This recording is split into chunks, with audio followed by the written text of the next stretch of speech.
السلام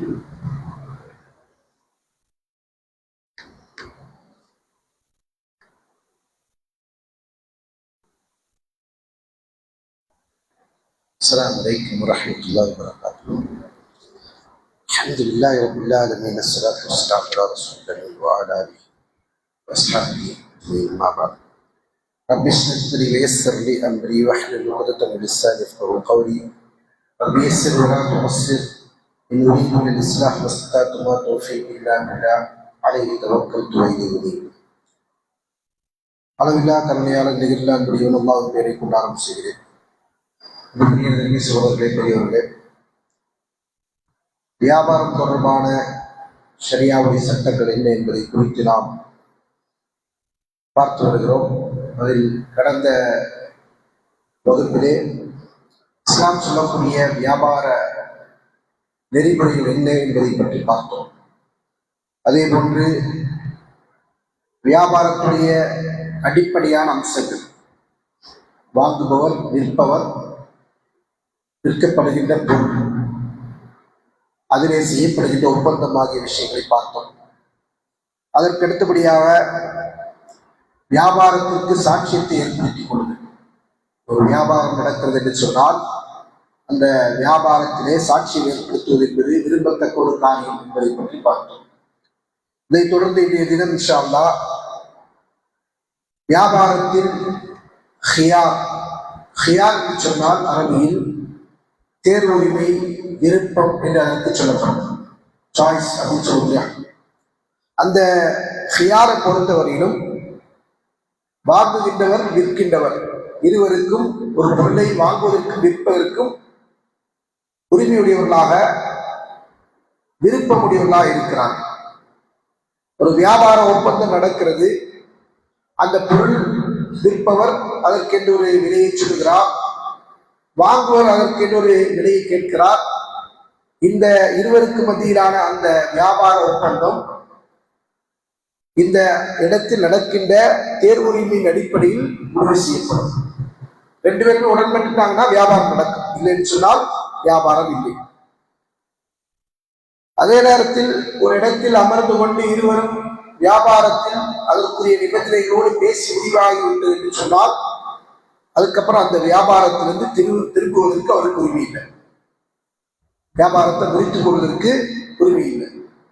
அதே நேரத்தில் ஒரு இடத்துல அமர்ந்து வியாபாரம் பேசுகிறார்கள். ரெண்டு பேர் என்ன செய்றாங்க, பேச்சுவார்த்தையில் உடன்பாடு ஏற்படவில்லை என்கிற காரணத்தினால அவங்க என்ன செய்றாங்க, அந்த வியாபாரத்தை முறித்துக் கொள்கிறார்கள் என்று சொன்னால் அதற்கு அவங்களுக்கு உரிமை இருக்கு. இதுதான் ஹியார் என்று சொல்லக்கூடிய அந்த சட்டத்துடைய நிலை. மார்க்கத்தை பொறுத்தவரையில் மார்க்கம் எல்லா விஷயங்களிலும் நலவை நாடுகின்ற மார்க்கம். இஸ்லாமிய மார்க்கத்தை பொறுத்தவரையிலும்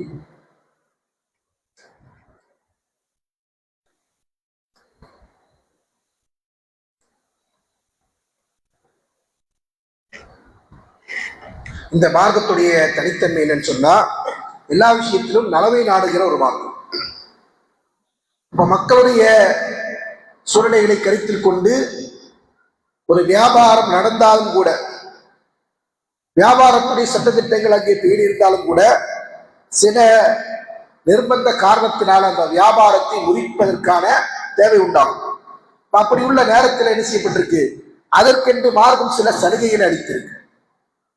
அதன் அடிப்படையில் இந்த ஹியார் என்கிற விஷயத்தை பொறுத்தவரை, அதாவது வியாபாரத்தில் விருப்பத்தை தெரிவிப்பது அல்லது தேர்வை முடிவு செய்வது என்கிற விஷயத்தை பொறுத்தவரையிலும் அதற்கென்று சில வகைகளை மார்க்கம் நிர்ணயித்திருக்கிறது.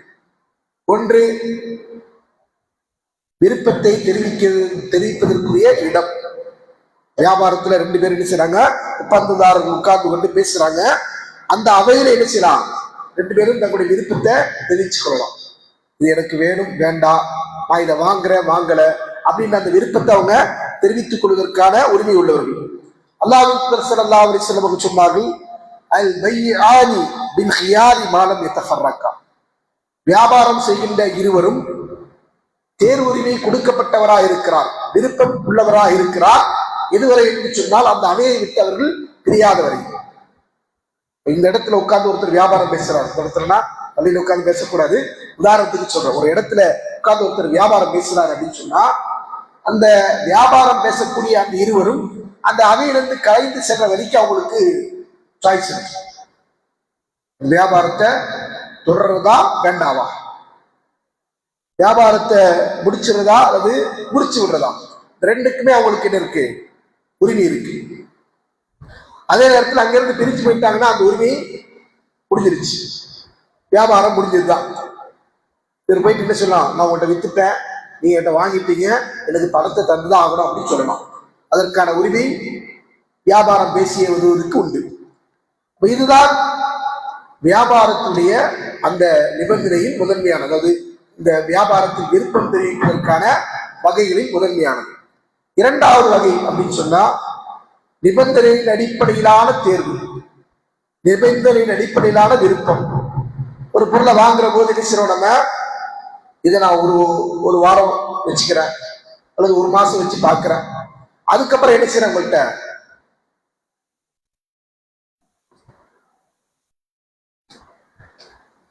அதுக்கப்புறம் நான் என்ன செய்யறேன், இந்த பொருளை வாங்குறேன்னா இல்லையான்றதை சொல்றேன். அதாவது அந்த அவையிலே என்ன செய்யல, வியாபாரத்தை முடிக்கல, என்ன செய்யறாங்க, ஒரு வாரமா இந்த போனு, நான் இந்த போனை விற்கிறேன் அப்படின்னு சொல்றேன். உங்களை ஒருத்தர் என்ன செய்யறாரு, நான் அதை வாங்குறேன் அப்படின்னு வராங்க. வாங்கும்போது என்ன கண்டிஷன் போடுறீங்க அப்படின்னு சொன்னா, நான் ஒரு வாரம் யூஸ் பண்ணி பார்த்தேன், பார்த்துட்டு தான் நான் என்ன செய்வேன், இந்த பொருளை எடுப்பேன். ஒரு போனோ அல்லது ஒரு காரோ ஒரு பைக்கோ வாங்கும் போது இருந்துச்சுன்னா இது போன்று நம்ம அந்த வியாபாரத்துல நிபந்தனை இடுவது கூடும். ஒரு வாரம் கழிச்சுதான் விலையை நம்ம இப்ப பேசிடுவோம், விலையை எங்கேயே பேசிடுவோம், 10,000 ரூபாய் தரணும் அல்லது 1 லட்ச ரூபாய் தரணும், 5 லட்ச ரூபாய் தரணும் அப்படின்னு விலையை பேசிடுவோம். ஆனா பொருளை அவருக்குரியதா மாற்றுவது அல்லது அதை திரும்ப ஒப்படைப்பது என்பது அது குறிப்பிட்ட அந்த காலத்தின் அடிப்படை. இதற்கு தான் என்ன சொல்லுவாங்க, நிபந்தனையின் அடிப்படையிலான விருப்பத்தை தெரிவிக்கிறது. வியாபாரம் செய்யறதுக்கு 2 பேருக்கு சேர்ந்து அந்த 2 பேருக்கு உரிய அந்த சாய்ஸ தேர்வு உரிமையை பயன்படுத்துவது. எப்படி பயன்படுத்துவது, குறிப்பிட்ட அந்த காலத்தை சொல்லுது. அப்ப அதற்கு இடையில அவருக்கு என்ன செய்யுது, இந்த பொருள் அவருடைய எதிர்பார்ப்புக்கு தகுந்த மாதிரி இல்லை அல்லது அந்த பொருளில் சொல்லப்பட்டிருக்கிற விஷயங்கள் அதுல இல்லை அப்படின்னு அவருக்கு தோணுதுன்னு சொன்னா அவர் என்ன செய்யலாம், திரும்ப ஒப்படைக்கலாம். அப்ப இந்த விஷயம் இரண்டாவதாக இருந்து கொண்டிருக்கிறது. மூன்றாவதாக, குறையின் காரணமாக வியாபாரம் செய்யப்படுகிற பொருள் ஏதோ குறை இருக்கு, அந்த குறையின் காரணமாக நம்ம சேர்ந்து சாய்ஸ் கொடுக்கிறது.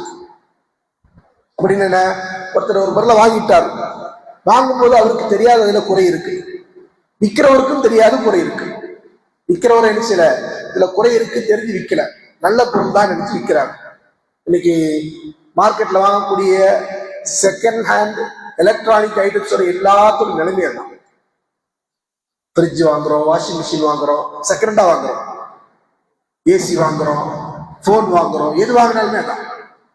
வாங்கும்போது என்ன செய்யும், ஓட்டுற கண்டிஷன்ல கொடுப்பாங்க இல்லையா, அது நம்ம வீட்டுல கொண்டு வந்து ஓட்டி பார்த்தாதான் நமக்கு என்ன தெரியும், அது சரியாக ஓடுதா இல்ல அதுல ஏதாவது குறை இருக்கா அப்படின்னு தெரியும். அது போன்ற பொருட்களை பொறுத்தவரை வியாபாரி அதில் இருக்கக்கூடிய குறையை அறியாமல் வியாபாரம் செய்கிறார். வாங்குறவர் என்ன செய்யறாரு, அதுல குறை இருக்குன்னு தெரியாம வாங்குறார். அப்படி உள்ளவங்க அந்த பொருள் தன்னுடைய வீட்டுக்கு வந்ததற்கு பிறகு, தன்னுடைய பயன்பாட்டுக்கு வந்ததற்கு பிறகு அதுல ஏதாவது ஒரு குறையை பார்க்கிறான்னு சொன்னா அவர் என்ன செய்யலாம், அந்த பொருளை திரும்ப குறைக்கும். ஏற்கனவே வியாபாரம் முடிஞ்சிருச்சு, ரேட்டு பேசிட்டாங்க, பணம் கொடுத்துட்டாங்க, இனிமேல திரும்ப வாங்க மாட்டோம் அப்படின்னு சொல்லக்கூடாது. ஆனா இதுல பெரிய ஒரு மோசடி நடக்குது. என்ன நடக்கு, எலக்ட்ரானிக் குட்ஸை யாராவது செகண்ட் ஹேண்ட்ல போய் வாங்கினான்னு சொன்னா அவங்க சொல்லிடுவாங்க, இங்கேருந்து எடுத்துட்டு போற வரைக்கும் தான், எடுத்து போனா எங்க பொறுப்பு கிடையாது, அதுக்கப்புறம் உங்க தலையெழுத்து. சில நேரத்துல பெரும் தொகையை கொடுத்து வாங்குற பொருளா கூட இருக்கலாம், 20,000 ரூபாய், 30,000 ரூபாய், 40,000 ரூபாய் அப்படின்னு செகண்ட் ஹேண்ட். அது ஒரிஜினல் விலை 1 லட்ச ரூபா இருக்கு, 2 லட்ச ரூபா இருக்குன்னு வச்சுக்கல, அது அதை விட குறைஞ்ச விலையில கிடைக்கிற காரணத்தினால்தான் இங்க என்ன செய்யறாரு, செகண்ட் போய் வாங்குறாரு. அப்படி வாங்கும்போது என்ன செய்யறாரு, இவரு வாங்குற இடத்துல அங்கேயே முடிச்சிடணும் அப்படின்னு பாக்குறாரு. அது நடக்காது சில நேரங்கள்ல. உதாரணமா ஒரு ஃப்ரிட்ஜ் எடுத்துக்கோமே, செகண்ட் ஹேண்ட் ஃப்ரிட்ஜ் வாங்குறோம், வாங்கி அந்த கடை நம்ம ஓட்டி பார்க்கிறோம், சுவிட்ச் ஆன் பண்ணா அது என்ன செய்யும், ஒர்க் ஆகத்தான் செய்யும். இல்ல நீங்க வீட்டுக்கு வந்து கொண்டு வந்து வச்சாதான் என்ன செய்யும், கூலிங் வருதா இல்லையான்னு தெரியும் இல்லையா? கூலிங் வரணும்னா என்ன செய்யணும், அது அதோடைய கம்ப்ரஸர் கரெக்டா இருக்கணும். அது கரெக்டா இயங்கினா மட்டும்தான் என்ன செய்யும், கூலிங் ஆகும். கம்ப்ரஸர் அடிச்சு போயிருக்கு, மிஷின் ஓடும், ரன் ஆகும். ரன் ஆகுறது ஒன்றும் பிரச்சனை இருக்காது. ஆனா என்ன செய்யாது, இந்த டெம்பரேச்சர் மாறவே மாறாது, ஒரே மாதிரி கூலாகவே செய்யாது. அது பாட்டு ஓடிட்டே இருக்கு. ஓடி ஓடி ஒரு கட்டத்துல ஹீட் ஆயிட்டு அப்படியே சடனா ஆஃப் ஆகும் செஞ்சு ஃப்ரிட்ஜ் அப்படியே ஆஃப் ஆயிடும். ஆஃப் ஆனது கொஞ்ச நேரம் கழிச்சு மறுபடியும் அந்த கம்ப்ரஸர்ல ஹீட் குறைஞ்சிச்சுன்னா மறுபடியும் அது ஆன் ஆகும். அப்ப அதுக்கு ஏதாவது கம்ப்ளைண்ட் இருக்கான்னு பார்த்தா வெளிப்படையில எந்த கம்ப்ளைண்ட் இல்லை.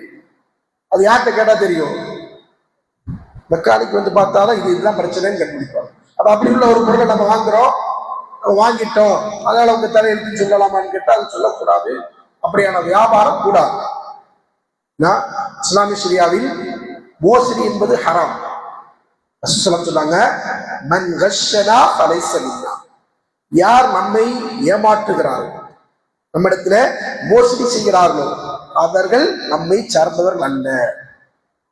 சொல்றாங்க. அதன் அடிப்படையில வியாபாரத்தில் குறையை தெரிந்து கொண்டு மறைப்பது கூடாது.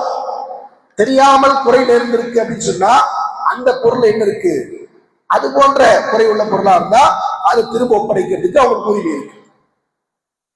வியாபாரமே நடந்திருந்தாலும் கூட இதெல்லாம் என்னது, இந்த ஹியார் வியாபாரத்துல தேர்வுரிமை, சாய்ஸ் என்று சொல்லக்கூடிய அந்த பட்டியலில் வரும்.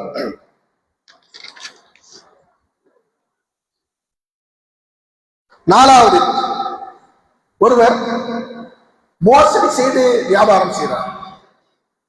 இதுல முதலாவது என்ன சொன்னோம், குறை தெரியாமல் இருக்கிறது. குறை நமக்கு தெரியல, அவருக்கு தெரியாது. இது வந்து என்னது, அவருக்கு தெரியும், விற்கிறவருக்கு தெரியும் என்னன்னு, இது குறை உள்ளதான். உதாரணமா ஒரு மோட்டார் பைக் வாங்க போறோம் அல்லது கார் வாங்க போறோம், அது காருடைய என்ஜின் ப்ராப்ளம் அல்லது வேற ஏதாவது ப்ராப்ளம் அப்படின்றது யாருக்கு தெரியும், வச்சிருக்கிறவருக்கு தெரியும். அவர் என்ன செய்வாரு, ஒரு மெக்கானிக்க கொண்டு போய் கொடுப்பாரு, கொஞ்சம் டியூன் பண்ணி வைங்க அப்படின்னு. டியூன் பண்றதுன்னு ஒண்ணு இருக்கு சரிங்களா, பைக்கா இருக்கட்டும் காரா இருக்கட்டும். இப்ப என்னது, ஸ்டார்ட் பண்ணா என்ன செய்யக்கூடாது, ஒன்றும் கம்ப்ளைண்ட் இருக்குன்னு தெரியக்கூடாது. வெளிப்படைக்கு என்ன செய்யும், வண்டி ஸ்டார்ட் ஆகணும், கியர் போட்டா மூவ் ஆகணும், இதெல்லாம் அப்படியே செட்டப் பண்ணி வச்சிடணும். ஆனா ஓட ஓடதான் என்ன செய்யும், அதோடைய கம்ப்ளைண்ட் தெரிய வரும். இந்த குறை இருக்குன்னு தெரிஞ்சுட்டு ஒருத்தர் என்ன செய்யறாரு, அதை மறைச்சு விற்கிறாரு. அவருக்கு தெரியும் இந்த குறை இருக்கு, தெரிஞ்சுட்டு அவர் என்ன செய்யறாரு, மறைத்து வித்தாருன்னு சொன்னால் அந்த வியாபாரம் என்ன செய்யுது, வியாபாரம் ஆகாது. அது நம்ம ஏற்கனவே சொன்ன மாதிரி அது மோசடி ஆயிடும்.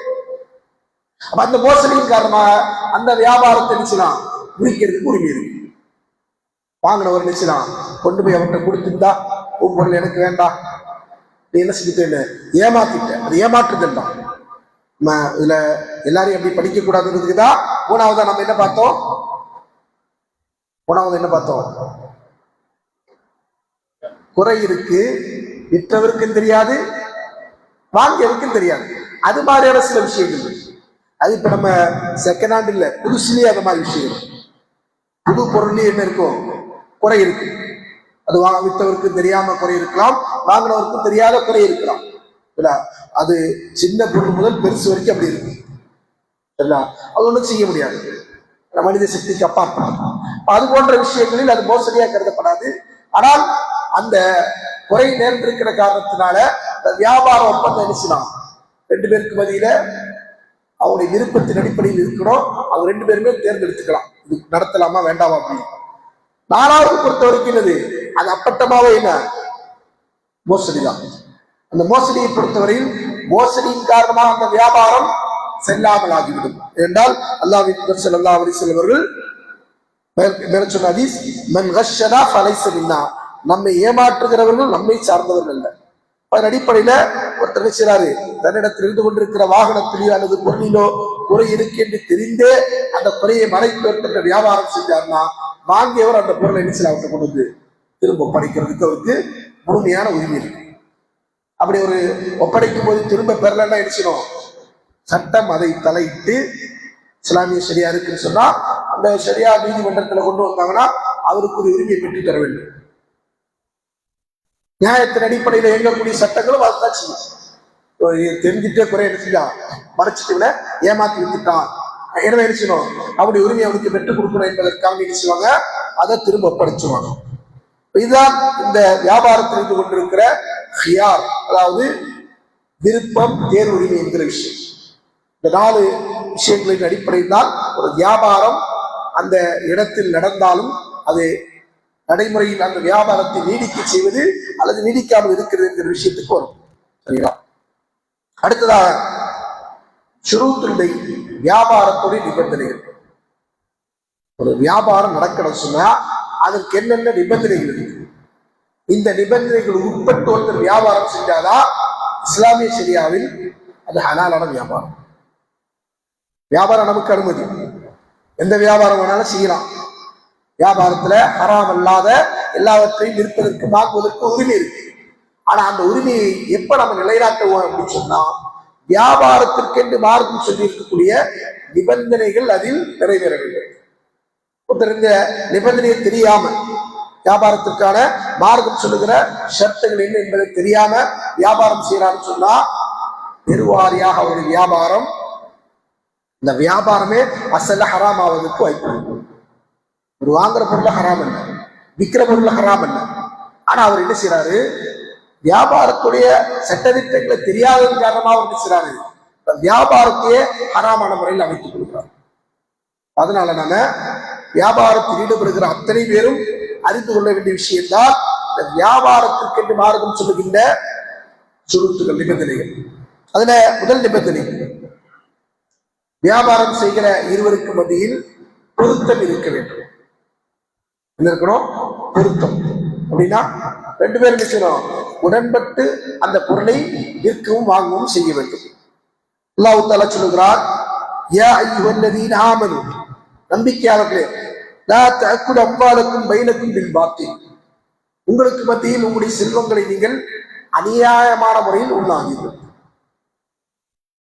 காசுக்கு நம்ம ஆசைப்படக்கூடாது. அடுத்தவருடைய பொருளாதாரத்தை நம்ம ஏமாற்றியோ மோசடி செய்தோ அக்கிரமமான முறையிலோ உண்டு விடக்கூடாது. அது ஹராம். அந்த பாத்திலான முறையில் உண்பது என்பது ஹராமாக்கப்பட்டிருக்கிற விஷயம். அடுத்து அல்லாஹ் சொல்றான், இல்ல அந்த கூன திஜாரத்தன் அந்தராலின் மின்கும், உங்களுக்கு மத்தியில் இருந்து கொண்டிருக்கிற வியாபாரம் அதுவும் உங்களுடைய பொருத்தத்தின் அடிப்படையிலானது. அந்த வியாபாரத்தின் மூலமாக அன்றி ஒருவர் இன்னொருடைய செல்வத்தை சாப்பிடக்கூடாது.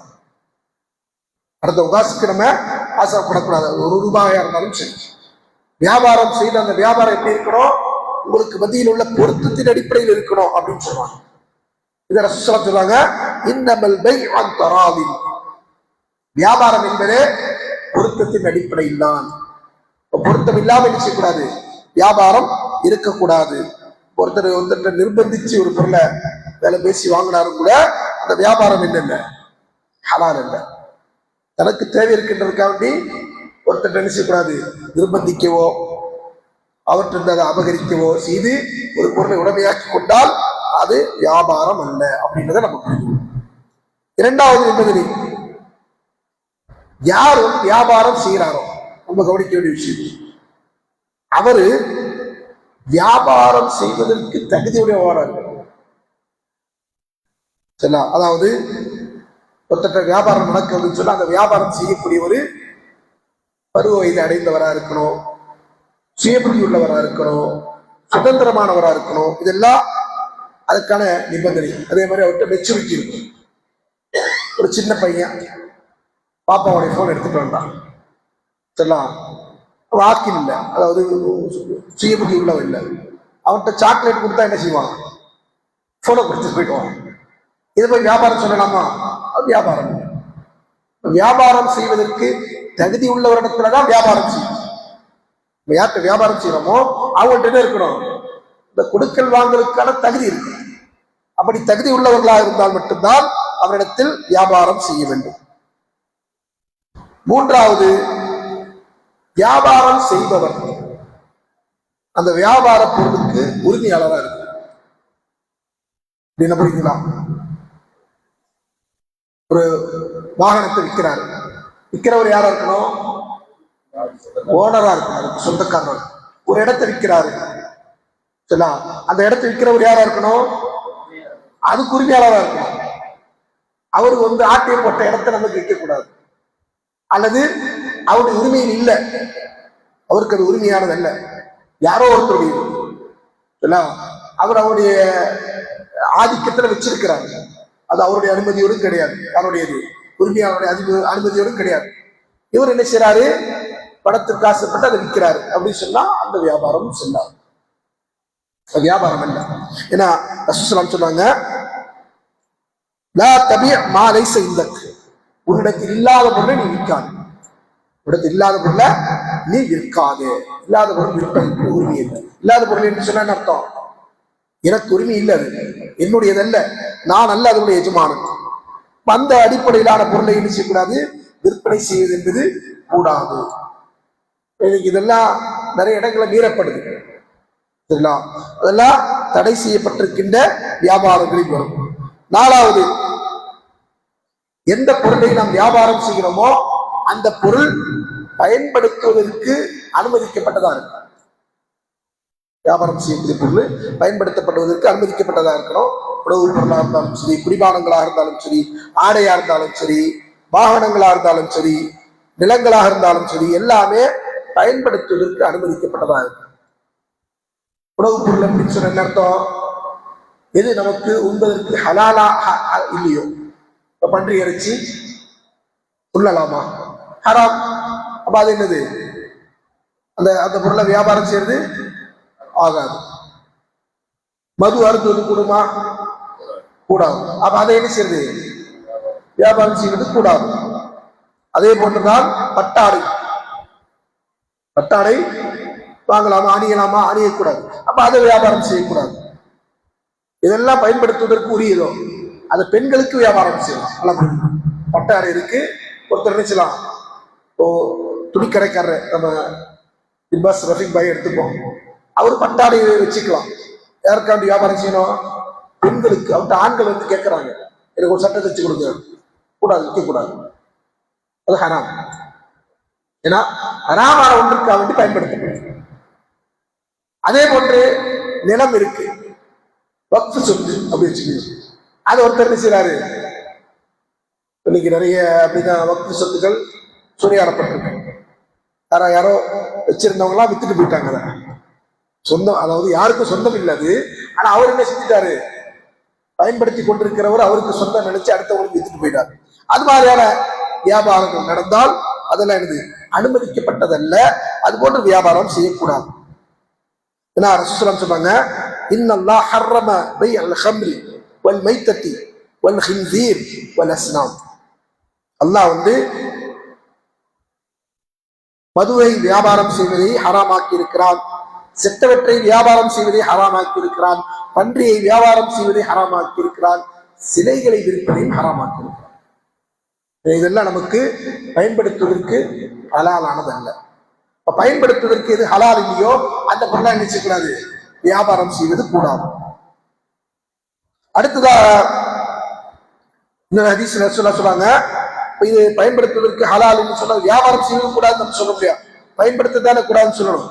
அடுத்த ரசூலுல்லாஹி சொல்றாங்க, இன்னல்லாஹ் இதா ஹர்ரம அலா கௌமின் அக்கல ஷைஇன், எந்த ஒரு பொருளை ஒரு சமுதாயத்திற்கு அல்லாஹ் உண்பதை ஹராமாக்கி விடுகிறானோ, ஹர்ரம ஸமனஹு, அந்த சமுதாயத்திற்கு அந்த பொருளுடைய கிரயத்தையும் அல்லாஹ் ஹராமாக்குறான். புரியுதுங்களா? ஹதீஸ் புரிஞ்சுதா? ஒரு பொருள் அல்லாஹ் உண்பதற்கு ஹராமாக்கிட்டான். உதாரணமா பன்றியை உண்பது ஹராமாக்கிட்டான். பன்றி சாப்பிட்றதா ஹராமு, சாப்பிட்றவனுக்கு விற்கிறது ஹராம் இல்லை என்று எடுத்துக்கொள்ளக்கூடாது. சொன்னாங்க, ஒரு பொருளை அல்லாஹ் தஆலா உண்பதை ஹராமாக்கிட்டா சொன்னா அந்த பொருளை விட்டு அதுல இருந்து பெறக்கூடிய தொகையும் அல்லாஹ் என்ன செஞ்சிருக்கிறான்? ஹராமாக்கிட்டான். ஹராம் புகையிலை கரெக்டான ஒரு உதாரணம். புகையில நம்ம புகை பிடிக்கலாமா? அது ஹராம். மா அஸ்கர கலீலுஹு வ கஸீருஹு ஹராம். அஸ்கர கசீரு கலீரு ஹராம் சொல்றாங்க. எது உங்களுக்கு அதிகமா உட்கொண்டால் போதை ஏற்படுமோ அது குறைவா உட்கொள்வதும் ஹராம். இப்ப போதையிலை புகையிலை என்பது போதை தருகிற வஸ்துவா இல்லையான்னு கேட்டா போதை வஸ்துவா. அதெல்லாம் என்னது உருவாக்க ஐட்டம்ஸ் எல்லாமே என்னது நிக்கோடின் உள்ளதுதான். நிக்கோடின் என்னது போதை தரக்கூடியது. என்ன அளவுல வித்தியாசம் இருக்கு. குறைஞ்ச போதை தான் தருவது, அதிகமான போதை தராது. அப்ப இதை பயன்படுத்துவது ஹலாலான்னு கேட்டா ஹலால் இல்லை, இது ஹராம். அந்த ஹராமான பொருளை விற்கலாமா? நம்ம மளிகை கடை வச்சிருக்கிறாரு அல்லது சின்ன அந்த பெட்டி கடை வச்சிருக்கிறாரு, அவரு செய்றாரு பீடி சிகரெட்டு பான்பராக்கு இந்த மாதிரியான ஐட்டம்ஸ் எல்லாம் இருக்கு இல்லையா, குட்கா ஐட்டம்ஸ், இதெல்லாம் விற்கிறதுக்கு அவங்களுக்கு ஹராம். நான் சாப்பிட மாட்டேன், முஸ்லீம்கள் வாங்க மாட்டாங்க, முஸ்லீம் அல்லாதவங்க வாங்குவாங்க, அந்த சட்டமும் சொன்னாங்க, அவங்களுக்கு அது ஹராம் தான். சரிங்களா? இதெல்லாம் என்னன்னா, ஏன்னா இந்த பொருளை பயன்படுத்துவதெல்லாம் ஹராமாக்கி இருக்கிறான் அப்படின்னு சொன்னா அதே பொருளுடைய பொருளாதாரத்தை அதிலிருந்து பெறக்கூடிய வருமானத்தையும் அல்லாஹ் ஹராமாக்கிட்டார். அடுத்ததாக ரசூலுல்லாஹ் சொன்னாங்க, நஹா ரசூலுல்லாஹி ஸல்லல்லாஹு அலைஹி வஸல்லம் அன் சமனில் கல்ப், நாய் வியாபாரம் செய்கின்ற பொருளாதாரத்தை ரசூலுல்லாஹ் தடை செய்தார். நாயை விற்கக்கூடாது, நாயை விற்கக்கூடாது. விற்பது என்பது அது ஹலாலான வியாபாரம் இல்லை. ஏன்னா இதெல்லாம் பயன்படுத்துவதற்கு அனுமதிக்கப்படாத பொருட்கள், எல்லாம் பயன்படுத்துவதற்கு அனுமதிக்கப்படாத பொருட்கள். சரிங்களா? அடுத்தது ஐந்தாவது, எந்த பொருளின் வியாபாரம் நடக்கிறதோ அதை நமக்கு பெறுவதற்கு உரியதா இருக்கு. எது நமக்கு கையில கிடைக்காதோ அது போன்ற பொருளை வியாபாரம் செய்வது என்பது மோசடியான வியாபாரம். வெயில் கரர் என்று சொல்லுவாங்க. வெயில் கரர், கரர் என்றால் மோசடி. மோசடி வியாபாரம் என்று அதற்கு சொல்லுவாங்க. உதாரணமா ஒருத்தர் என்ன செய்யறாரு, இந்த குளத்துல இருக்கிற மீன் எல்லாம் உனக்கு தான், அதுக்கு இவ்வளவு ரூபாய் கொடுத்துரு, அல்லது தென்னந்தோப்போ மாந்தோப்போ காட்டிட்டு இருக்கிற மாங்காய்லாம் உனக்கு தான், இத்தனை 1000 கொடுத்துரு, 2 லட்சம் கொடுத்துரு அப்படின்னு சொல்லலாமா? அப்படி வியாபாரம் செய்யக்கூடாது. இந்த வியாபாரம் மோசடி வியாபாரம். ஏன்? குளத்துல மீன் இருக்கா இல்லையா தெரியாது. சரிங்களா? மாங்காய் பூ கொடுத்துருக்கு, காய்க்குமா இல்லையா தெரியாது. எவ்வளவு வரும் தெரியாது. இது போன்ற வியாபாரங்களை நினைச்சக்கூடாது.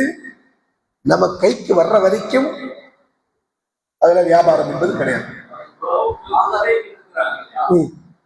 குத்தகை வேற, குத்தகை வேற, வியாபாரம் வேற. இன்ஷா அல்லாஹ் குத்தகையை பற்றிய சட்டத்தை நம்ம பேசுவோம். குத்தகை என்பது வேற. குத்தகை எடுக்கிறவங்க என்ன செய்றாங்க, அந்த குத்தகைதாரர் இடத்துல, யார் இடத்துல இருந்து அந்த பொருளை நம்ம குத்தகைக்கு எடுக்கிறோமோ ஒரு குறிப்பிட்ட காலத்துக்கு அவங்க எடுத்துக்கோங்க. சரிங்களா? 10 வருஷத்துக்கு. ஆமா. அப்புறம் அவங்க என்ன செய்றாங்க, அவங்க விவசாயம் செஞ்சு அதுல உருவாக்கி அதுல பல விதமா இருக்கு. இன்ஷா அல்லாஹ் ஒரு சட்டங்களை விரிவா பேசுவோம். ஒண்ணு, கிடைக்கிற வருமானத்துல இத்தனை சதவீதம் கொடுக்கு அப்படின்னு இருக்கிறது. அதுல குத்தகையிலும் நிறைய சட்டங்கள் இருக்கு. இன்ஷா அல்லாஹ் நம்ம அதை பின்னாடி பார்ப்போம். இங்க நம்ம என்ன சொல்றதுன்னா, வியாபாரம் தோட்டத்தை காட்டி இந்த தோட்டத்தில் இருக்கிற எல்லா தேங்காய் உங்களுக்கு தான் அல்லது எல்லா மாங்காய் உங்களுக்கு தான் அப்படின்னு சொல்றாரு. அதுக்கு ஒரு ரேட்டு நிர்ணயிச்சுறாரு. இது 10,000 கொடுத்துருங்க, 1 லட்ச ரூபா கொடுத்துருங்க அப்படின்னு சொன்னா அது கூடாது. எது வரைக்கும் எவ்வளவு இருக்குன்னு தெரியாது வரைக்கும். சரிங்களா? அப்ப இதுல என்ன செய்யணும், இந்த மோசடியான வியாபாரத்தை ரசூலுல்லாஹ் தடை செய்தார்கள் என்கிற அடிப்படையில் இது போன்ற வியாபாரங்கள் கூடாது. நஹா ரசூலுல்லாஹி ஸல்லல்லாஹு அலைஹி வஸல்லம் அன் பைஇல் கரர், மோசடியான வியாபாரத்தை ரசூலுல்லாஹ் தடை செய்தார். இத மோசடியான வியாபாரம். சரிங்களா? ஆறாவது, எதை நம்ம வியாபாரம் செய்யறோமோ அதை என்ன செய்யணும், பார்க்கப்படுகின்ற அறியப்படுகின்ற பொருளாக இருக்கு. வியாபாரம் எது செய்யறோமோ அதை என்ன செய்யணும், பார்க்கப்படுகிற அறியப்படுகிற பொருளா இருக்கணும், அல்லது அதனுடைய தன்மை அறியப்பட்டதா இருக்கணும். உதாரணமா போன் அப்படின்றது என்ன செய்யலாம், நமக்கு அது மாடல் சொன்னா போதுமானது, இந்த மாடல் அல்லது இந்த ஸ்பெசிபிகேஷன் அப்படின்னு சொன்னா போதுமானது, அதெல்லாம் நமக்கு தெரிஞ்சிடும். கம்ப்யூட்டர் இதெல்லாம் அப்படி உள்ளதான். அல்லது காரு, காரணம் என்னது, ஒரு குறிப்பிட்ட மாடல் சொன்னா ஓகே. இல்லையா, ஒரு காருன்னு சொன்னா என்ன சொன்னோம், அது என்ன காரணத்தை காட்டணும், என்ன காரணத்தை காட்டணும். இது போன்ற என்ன செய்யணும், இந்த வியாபாரங்களில் இந்த அடிப்படை இருக்க வேண்டும். அடுத்தது ஏழாவதாக விலை அறியப்பட்டதா இருக்கும். விலை என்ன செய்யணும், இது இவ்வளவுதான் அப்படின்னு சொல்லிட்டு எந்த பொருளை நம்ம உட்படுத்துறோமோ அந்த பொருளுக்கான விலை இவ்வளவுதான் என்று அறியப்பட்டதா இருக்க வேண்டும். அந்த விலை அறியாமல் போனாலும் என்ன செய்யாது, வியாபாரம் நடக்காது. இதெல்லாம் வியாபாரத்திற்குரிய நிபந்தனைகள். இந்த நிபந்தனைகளை பிடித்தான் நம்ம வியாபாரங்களை செய்ய வேண்டும். இன்ஷா அல்லாஹ் அடுத்த நம்ம தெரிந்து கொள்ள வேண்டிய விஷயம், வியாபாரத்தில் தடுக்கப்பட்டவைகள் என்ன அப்படின்னு. வியாபாரத்தோட நிபந்தனையை பார்த்தோம். அடுத்து என்ன பார்க்க இருக்கிறோம், வியாபாரத்துல தடை செய்யப்பட்டவைகள் என்ன அப்படின்னு. அது நம்ம அவசியம் அறிந்து கொள்ள வேண்டிய விஷயம். என்றால் அது நம்ம தெரியாம போகும்போது என்ன செய்யுது, வியாபாரத்துல எது அனுமதி உள்ளது, அனுமதி இல்லாதது, என்ன தடை இருக்கு தெரியாம தடை செய்யப்பட்ட பொருளையும் அல்லது தடை செய்யப்பட்ட முறையிலும் வியாபாரம் செய்யக்கூடிய நிலை இருந்து கொண்டிருக்கிறது. அல்லாஹ் அதை நம்மளை பாதுகாக்கிறோம். எனவே இந்த வியாபாரம் தொடர்பான சட்டத்திட்டங்கள் என்பது முஸ்லிம்கள் என்றால் முஸ்லிம்கள் அதிகமானவங்க யார் தான், வியாபாரிகளா. வியாபாரிகளுக்கு ஒரு பழமொழி இருந்தது, ஹதீஸ் கூட, அல் ஃபுஜ்ஜார் துஜ்ஜார் வல் ஃபுஜ்ஜார். வியாபாரிகள் யாரு, பாவிகள். இருக்கு அப்படி ஒரு ஹதீஸ் இருக்கு. வியாபாரிகள் தான் யாரு, பாவிகள். அத்துஜ்ஜார் வல் ஃபுஜ்ஜார். அந்த வாசகத்தின் அடிப்படையிலான வியாபாரிகளாக நாம் இல்லாமல் போறோம் சொன்னா, முஸ்லிம் வியாபாரிகள் இருக்குன்னு சொன்னா நம்ம என்ன செய்யணும், நம்முடைய வியாபாரத்திற்கான நிபந்தனைகளை பேணணும், வியாபாரத்திற்கான சட்டத்திட்டங்களை பேணி வியாபாரத்தில் தடுக்கப்பட்டவைகள் என்ன, ஹலால் என்ன, ஹராம் என்ன என்பதை அறிந்து கொண்டு வியாபாரம் செய்யணும். இன்ஷா அல்லாஹ் அல்லாஹ் தஆலா நம்முடைய வியாபாரங்களை கொடுக்கல் வாங்கலை அந்த அடிப்படையில் அமைத்துக் கொள்வதற்குரிய தௌஃபீக்கை நம் அனைவருக்கும் வழங்கட்டும் என்கிற பிரார்த்தனையோடு நிறைவேறுகிறேன். ஆமா, நீங்க அனுமதி கொடுத்தீங்க அப்படின்னா அது ஓகே, அது ஓகே. அது அதாவது இது என்னுடைய பொருள், இந்த பொருள் என்னுடைய சம்மதம் என்று விற்கக்கூடாது. நான் வந்து என்ன செய்றேன், இவர்கிட்ட கொடுத்துட்டேன், அஜீபா இதை வித்து கொடுத்துருங்க அப்படின்னு, அவருக்கு உரிமை கொடுத்துட்டேன் நான். அதை நான் அவருக்கு ஒரு விலையை நிர்ணயம் செய்து இந்த விலைக்கு நீங்க வித்துக்குங்க, வித்துட்டு அதுக்கு மேல ஏதாவது வந்துச்சுன்னா நீங்க எடுத்துங்க அப்படின்னு சொன்னாலும் ஓகே. இல்ல இந்த தொகைக்கு வித்துருங்க நான் உங்களுக்கான தரேன்னு சொன்னாலும் ஓகே. அப்ப அவரோட உரிமை என்ன, எதை நானும் அவருக்கு பேசுறோமோ அந்த ஒப்பந்தம் செய்யறோமோ அதுதான் அவருக்கான உரிமை. எல்லாம் அந்த முறையில தான் வியாபாரம். அதுல ஏதாவது செஞ்சாங்கன்னா அது மோசடி ஆயிடுச்சு. எப்பவுமே அறிந்து கொள்ள வேண்டிய விஷயம், ஒரு முஸ்லிமுக்கு எந்த சூழ்நிலையிலும் மோசடி செய்வதல்ல ஆகுமானது, யாரும் ஏமாத்துறது நமக்கு ஆகுமானதல்ல. ஏன்னா சொன்னாங்க, மன் ரஷனா ஃபலைஸ மின்னா, மோசடி செய்கின்றவர்கள் நம்மை சார்ந்தவர்கள். அது முஸ்லிமுடைய பண்பல்ல. அது உலகை லாபத்திற்காக வேண்டி அற்ப ஆதாயத்திற்காக வேண்டி யாரையும் மோசடி செய்கிறது என்பது ஒரு முஸ்லிமுடைய பண்பா இருக்க முடியாது என்பதைத்தான் அல்லாஹ்வின் ஸல்லல்லாஹு அலைஹி சொன்னாங்க. அதில் நம்ம கவனமா இருக்கணும். என்றால் இது எல்லாமே வியாபாரம் செய்வதா இருக்கட்டும், பொருளீட்டுவதா இருக்கட்டும், எல்லாமே நம்ம எதற்காக வேண்டி செய்யறோம், வறுமைக்காக வேண்டி. உலகத்துல கொஞ்ச காலம் தான் வளர்ப்போம், எதுக்கு சம்பாதிக்கிறோம், சம்பாதிச்சு நம்ம தர்மம் செய்யணும், இப்படிதானே. எதுக்கு தர்மம் செய்யறோம், மறுமை வெற்றிக்காக வேண்டி. எல்லாமே நமக்கு கடைசியில் எங்க வந்து நிற்கும், மறுமையோட தொடர்புடைய விஷயமா நிற்கும். அப்ப மோசடியான சம்பாதித்தின் மூலமா ஒருத்தர் தர்மம் செய்யறாங்க, இந்த தர்மத்துடைய நிலை என்ன, ஒரு பலனும் இல்லை. அப்புறம் எதுக்கு தர்மம், ஏமாத்துறதுக்கா, அல்லாஹ் பாதுகாக்கணும். அப்படியான நான் கடந்த அமர்வுல நான் இதை சொன்னேன். நிறைய பேருக்கு நம்பிக்கை இருக்குன்னு எப்படியாவது கொள்ளையடிச்சு சம்பாதிக்கிறது, அப்புறம் என்னது ஃபீஸ் அதிகம் கொஞ்சம் கொடுத்துருது, எல்லாம் டேலி ஆயிடும் அப்படி நினைக்கிறாங்க. அது உலகத்துடைய அக்கௌண்ட் வேணா டேலி பண்ணலாம், சரிங்களா. ஆடிட்டர்கிட்ட சொன்னா அவரு என்ன செஞ்சுருவாரு, அது கனெக்ட் பண்ணி கொடுத்துருவாரு. ஆனா அல்லாஹ்வுடைய அக்கௌண்ட் அதுல டேலி ஆகணும், நம்ம கவனமா இருக்கும். எனவே நம்முடைய கொடுக்கல் வாங்கல் எல்லாமே ஹலாலின் அடிப்படையில் இருக்க வேண்டும், அல்லாஹ்வுடைய வரம்பின் அடிப்படையில் இருக்க வேண்டும் என்பதை நம்ம புரிந்து கொள்ளணும். சரிங்களா, வேற ஏதாவது சந்தேகம் இருக்கா?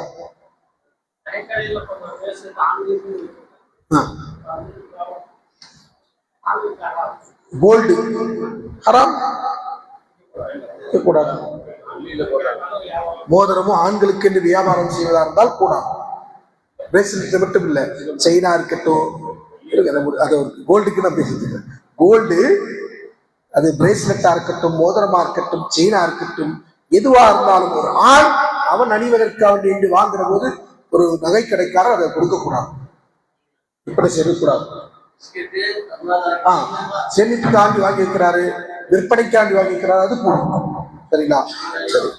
இப்ப அடுத்தது இவர் என்ன கேட்கிறாருன்னா, வெள்ளியில பிளாட்டினத்துல பிளாட்டினம் அணிகிறதுக்கு தடை இல்லை, அதெல்லாம் பிரேஸ்லெட் வாங்கி போடலாமா அப்படின்னு கேட்டீங்கன்னா, ஆண்களை பொறுத்தவரையில் இஸ்லாமிய ஷரியாவுடைய சட்டம் என்ன சொன்னா, ஆண்களுக்கு அணிகலன்கள் கூடாது.